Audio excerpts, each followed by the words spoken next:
नमस्कार विद्यार्थियों, कामरा क्लासेज के YouTube चैनल पे आप सभी विद्यार्थियों का हार्दिक स्वागत है। और मैं पंकज यादव आज आपको राजस्थान के इतिहास का परिचय इस टॉपिक में करवाने वाला हूँ।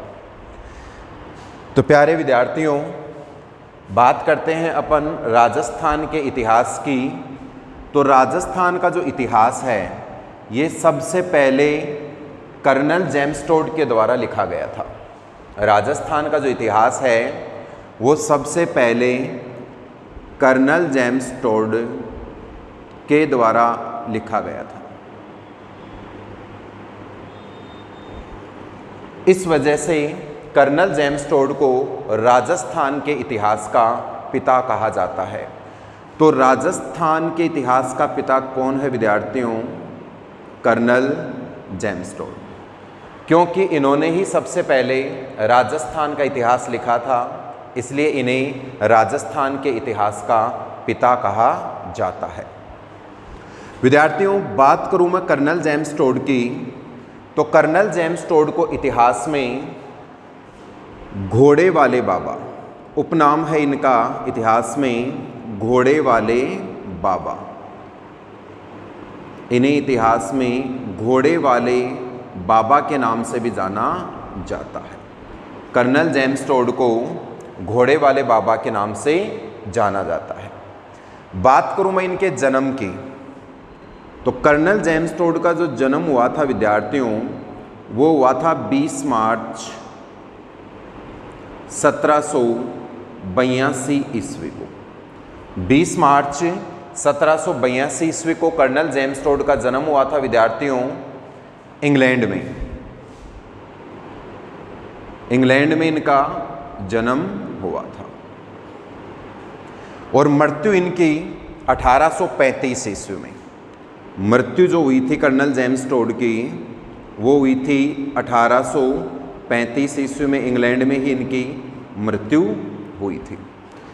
बात करूं मैं कर्नल जेम्स टोड की, तो कर्नल जेम्स टोड ने अपने जीवन काल का लगभग 24 वर्ष भारत में बिताया था। कर्नल जेम्स टोड का भारत में जो वास रहा था वो 24 वर्ष रहा था। और राजस्थान में ये पहली बार जून 1806 ईस्वी में आए थे। राजस्थान में ये पहली बार जून 1806 ईस्वी में आए थे। और राजस्थान के लोगों के साथ इनका काफ़ी अच्छा लगाव था, तो इन्होंने राजस्थान का जो इतिहास है वो लिखना शुरू किया था। राजस्थान का इतिहास जो लिखना शुरू किया वो कर्नल जेम्स टोड के द्वारा किया गया विद्यार्थियों, इसलिए इन्हें राजस्थान के इतिहास का पिता कहा जाता है। बात करूं मैं कर्नल जेम्स टोड की, तो विद्यार्थियों जब कर्नल जेम्स टोड इंडिया छोड़कर वापस इंग्लैंड जा रहे थे, जब इंडिया छोड़ के वापस इंग्लैंड जा रहे थे, तब एक शिलालेख था। उस शिलालेख का नाम है मानमोरी शिलालेख। उस शिलालेख का नाम है मानमोरी शिलालेख। इस शिलालेख को कर्नल जेम्स टोड इंग्लैंड लौटते समय समुद्र में फेंक कर गए थे। इंग्लैंड लौटते समय समुद्र में फेंक कर गए थे। कौन से शिलालेख को? मानमोरी शिलालेख को। ये मानमोरी शिलालेख इनको चित्तौड़गढ़ से प्राप्त हुआ था। ये मानमोरी शिलालेख इनको चित्तौड़गढ़ से प्राप्त हुआ था। चित्तौड़गढ़ में झील है मानसरोवर झील, उसके किनारे से ये शिलालेख इनको प्राप्त हुआ था विद्यार्थियों। बात करें अपन शिलालेख।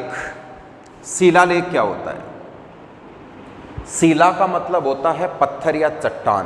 पत्थर या चट्टानों के ऊपर जो लेख लिखे जाते थे उन्हें शिलालेख कहा जाता है।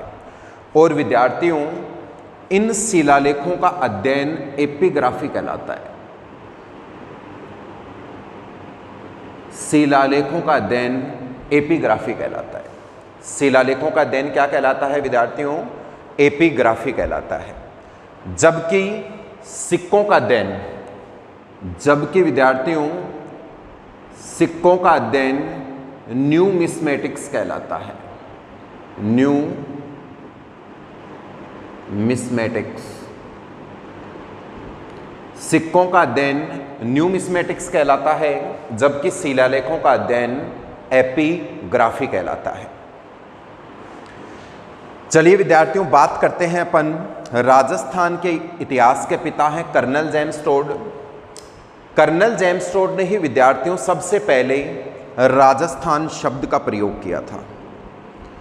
बात करें विद्यार्थियों राजस्थान की, तो ये राजस्थान शब्द है, ये सबसे पहले कर्नल जेम्स टोड के द्वारा दिया गया था। एक शब्द और आता है विद्यार्थियों जिसका नाम है राजपुताना। शब्द है कौन सा? राजपुताना। भाई राजस्थान में राजपूतों का शासन रहा था, तो राजस्थान को राजपुताना भी कहा जाता है। और राजपुताना शब्द का जो सबसे पहले प्रयोग किया था विद्यार्थियों 1800 ईस्वी में जॉर्ज थॉमस के द्वारा। 1800 ईस्वी में आयरलैंड के रहने वाले थे जॉर्ज थॉमस, इनके द्वारा सबसे पहले राजपुताना शब्द का प्रयोग किया गया था। ये दोनों क्वेश्चन बहुत इंपॉर्टेंट है विद्यार्थियों। राजस्थान शब्द का सबसे पहले प्रयोग कर्नल जेम्स टोड के द्वारा किया गया था, जबकि राजपुताना शब्द का सबसे पहले प्रयोग जॉर्ज थॉमस के द्वारा सन 1800 ईस्वी में किया गया था। एक शब्द और है विद्यार्थियों, राजस्थान की जो भाषा है, राजस्थान की जो भाषा है उसके लिए राजस्थानी शब्द, राजस्थान की जो भाषा है उसके लिए जो राजस्थानी शब्द का सबसे पहले प्रयोग किया था विद्यार्थियों 1912 ईस्वी में जॉर्ज अब्राहम ग्रीशन ने किया था। George Abraham Grierson, George Abraham Grierson के द्वारा सबसे पहले राजस्थान की भाषा के लिए राजस्थानी शब्द का प्रयोग विद्यार्थियों 1912 में किया गया था। इनकी पुस्तक भी है, इनकी पुस्तक का नाम है linguistic survey of India. Linguistic survey of India जो पुस्तक है विद्यार्थियों, इस पुस्तक में सबसे पहले जॉर्ज अब्राहम ग्रीशन के द्वारा राजस्थान की भाषा के लिए 1912 में राजस्थानी शब्द का प्रयोग किया गया था। और जॉर्ज अब्राहम ग्रीशन ने राजस्थान की भाषा को 5 भागों में बांटा है। कितने भागों में बांटा है विद्यार्थियों? 5 भागों। राजस्थान की जो भाषा है इसको 5 भागों में बांटा है किसने? कर्नल जेम्स टोड ने। आगे मैं बात करूं विद्यार्थियों, कर्नल जेम्स टोड के कुछ कथन्स वगैरह एग्जाम में पूछे जाते हैं। कर्नल जेम्स टोड के कुछ कथन्स एग्जाम में पूछे जाते हैं, तो उनके ऊपर अपन चर्चा करेंगे।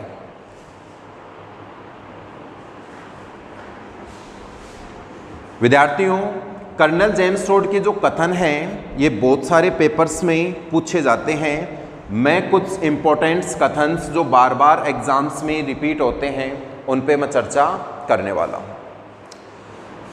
विद्यार्थियों, कर्नल जेम्स टोड ने कहा था, इनके कथन की बात कर रहा हूँ मैं, तो कुछ प्रमुख कथन हैं। कर्नल जेम्स टोड ने कहा था कि अगर मुझे राजस्थान में एक जागीर की पेशकश की जाए, अगर मुझे राजस्थान में एक जागीर की पेश की जाए, अगर मुझे राजस्थान में एक जागीर की पेशकश की जाए, एक जागीर की क्या की जाए विद्यार्थियों? पेशकश, तो मैं भैंसरोडगढ़ की जागीर चुनूंगा, ये कहा था कर्नल जेम्स टोड ने। तो ये क्वेश्चन बार बार पूछा जाता है कि कर्नल जेम्स टोड ने किस जागीर के लिए कहा था कि मुझे राजस्थान में एक जागीर की पेशकश की जाए तो मैं भैंसरोडगढ़ की जागीर चुनना पसंद करूंगा। भैंसरोडगढ़ विद्यार्थियों चित्तौड़गढ़ में स्थित है। भैंसरोडगढ़ चित्तौड़गढ़ में स्थित है। भैंसरोडगढ़ चित्तौड़गढ़ में स्थित है। और भैंसरोडगढ़ में भैंसरोडगढ़ दुर्ग भी है विद्यार्थियों, भैंसरोडगढ़ दुर्ग। और भैंसरोडगढ़ दुर्ग को ही राजस्थान का वेलोर कहा जाता है। राजस्थान का वेलोर किसे कहते हैं? तो भैंसरोडगढ़ दुर्ग को राजस्थान का क्या कहा जाता है विद्यार्थियों? वेलोर कहा जाता है। और मैं बात करूं कर्नल जेम्स टोड के कथन की विद्यार्थियों,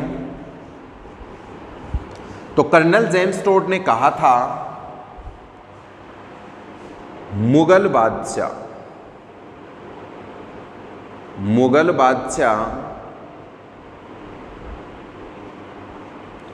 अपनी आधी से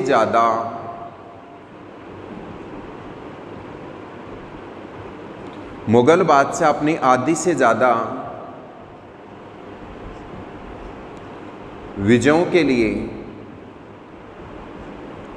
राठौड़ों की 1,00,000 तलवारों के एहसानमंद रहे थे। राठौड़ों की 1,00,000 तलवारों के एहसानमंद रहे थे।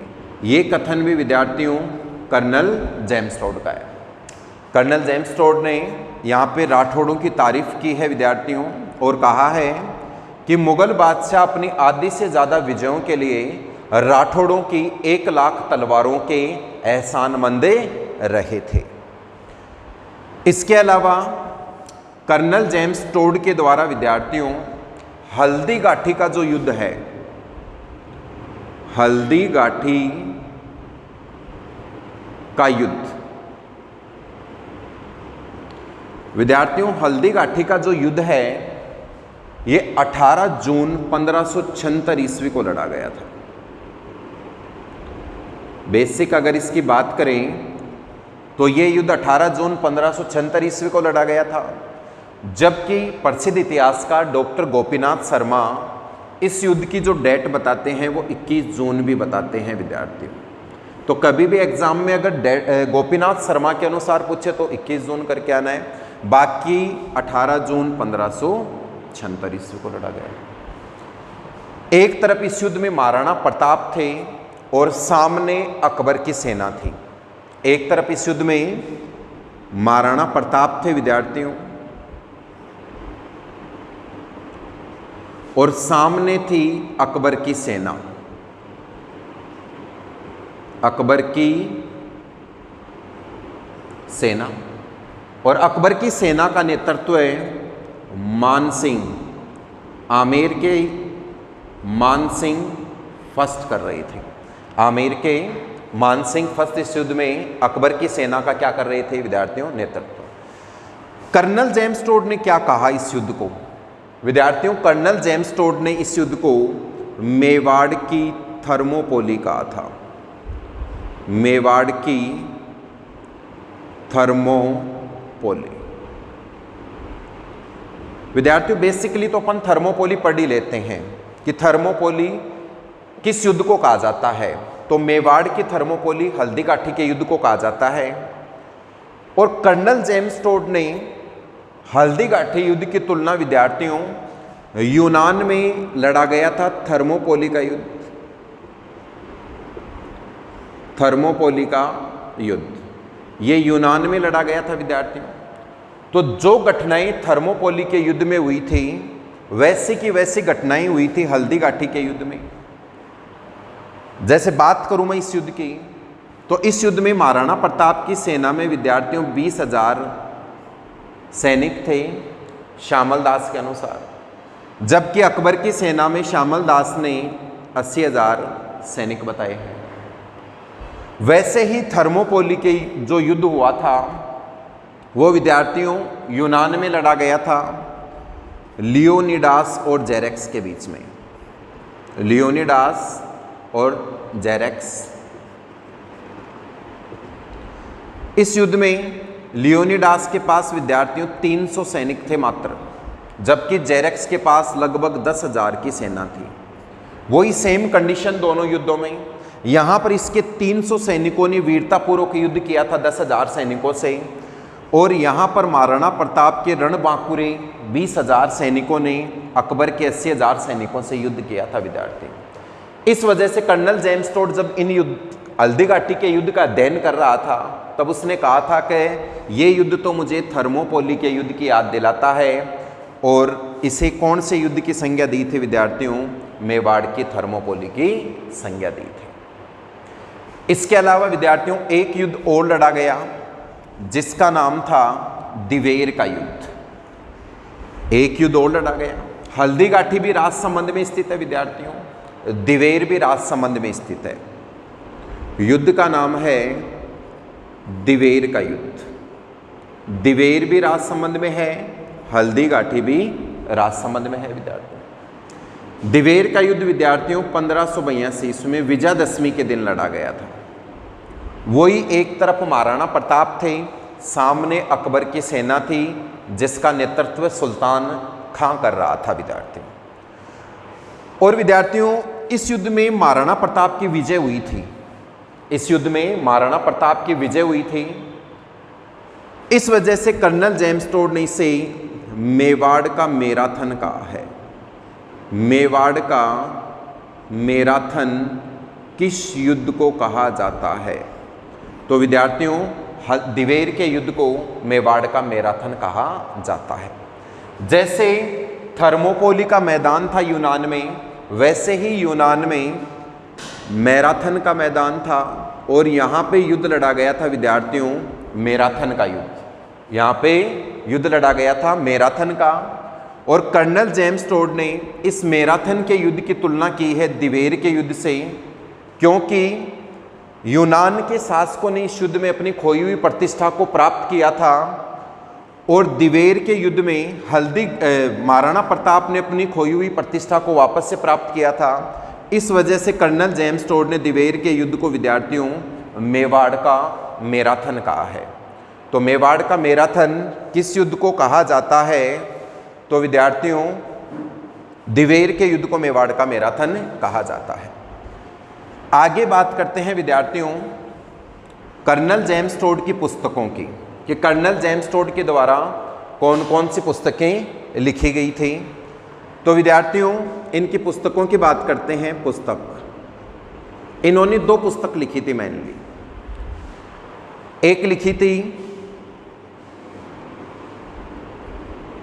द एनाल्स, या सीधा ही लिख सकते हैं अपन Annals and Antiquities of Rajasthan.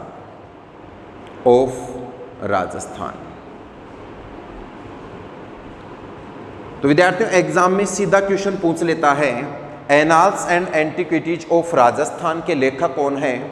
तो कर्नल जेम्स टोड। और इसी पुस्तक में विद्यार्थियों कर्नल जेम्स टोड ने पहली बार राजस्थान शब्द का प्रयोग किया था। ये बात मैं पहले भी जिक्र कर चुका हूँ इस वीडियो में, कि राजस्थान के लिए राजस्थान जो शब्द सबसे पहले दिया था वो कर्नल जेम्स टोड के द्वारा दिया गया था विद्यार्थियों इस पुस्तक के 2 भाग हैं।